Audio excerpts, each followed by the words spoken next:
I'm Fran, and today I wanted to share a few tips and tricks for the Tucson Gem Show. So you may have already gone out and come back, but it's in full swing now, so if you get a chance to go out there, hopefully these little tips will have some helpful bits for you. So it's basically my Burning Man. So hopefully one day I can go to Burning Man, but this is like the greatest part of the year. So for starters, always bring a black light. So here is mine. This is just one of mine. I have like a little collection of them because they're super useful, and you can get long wave and short wave. All sorts of different black lights are available. You can also probably get a black light in Tucson if you don't have one. That one that I just showed you was just a $10 one from Walmart. So definitely strap yourself with one of those because they can help you fall in love with a crystal because you didn't know it was like neon pink under UV light, and then you shine the light on it and it changes colors, and it's just really cool. So that's one reason. Reason number two is it can often help you find fakes. So amber, rubies, they're always going to fluoresce. Last year I was looking at a flat of English fluorite, but I suspect it was actually from Morocco or China because it did not react under black light, and generally all of your English fluorite is going to be pretty UV reactive. So there is a handy tip there. You can also spot repairs with a black light, so super helpful if you're looking and seeing if a crystal has been repaired or not. Secondly, you're going to want to eat a big breakfast and just like calorie load in the morning so you don't have to stop while you're looking at crystals, because it can be really hard to stop once you get going. So a lot of the shows, like the bigger shows, also have food vendors. So if you need a snack at while you're looking, you can definitely grab one. But generally, it's good to have a healthy breakfast.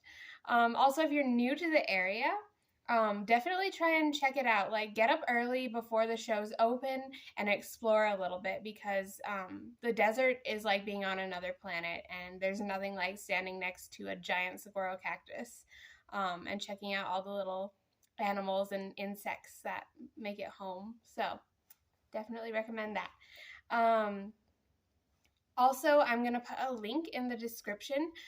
So if you haven't been or you haven't planned out your Tucson show experience yet, you're going to want to make a list of the shows you want to visit and figure out which shows you actually have access to, whether it's wholesale or just free for all. And then there's some smaller shows that have really interesting things, and whether you're looking more for minerals or beads or even Native American crafts, there's a specific show for you. So if you use that link that I will put in there, it gives you a list of all the shows, and you can kind of like plan your trip around it. Another helpful tip that was shown to me was priority boxes. You're going to want to bring a few of these with you, because generally all the postal offices down in Tucson are going to be sold out of these. So they're super helpful in mailing your rocks back to yourself. However, if you don't trust the Postal Service, what I like to do is fill them with dirty laundry, mail all my laundry back to myself, and pack my rocks in my suitcase. But that's more helpful if you are flying. You may be driving. This year I'm driving, so yay. Make a list.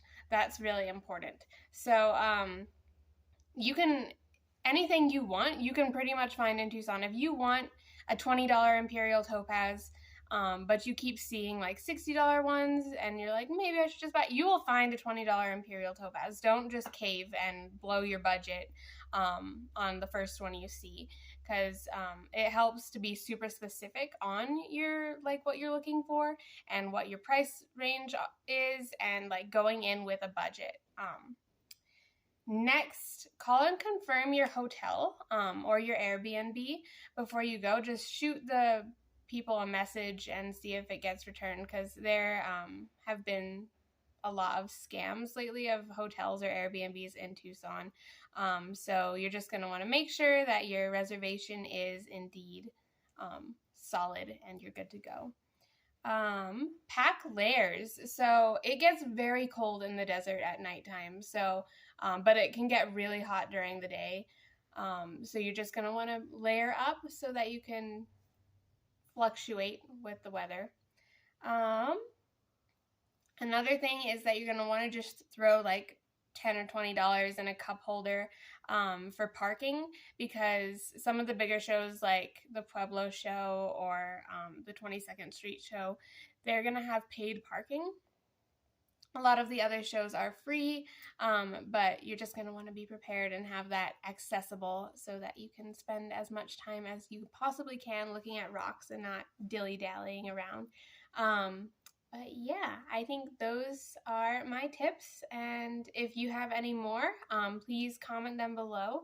Thank you so much for watching my video, and I hope you have a great rest of your day. Please like and subscribe if you feel like it. Bye!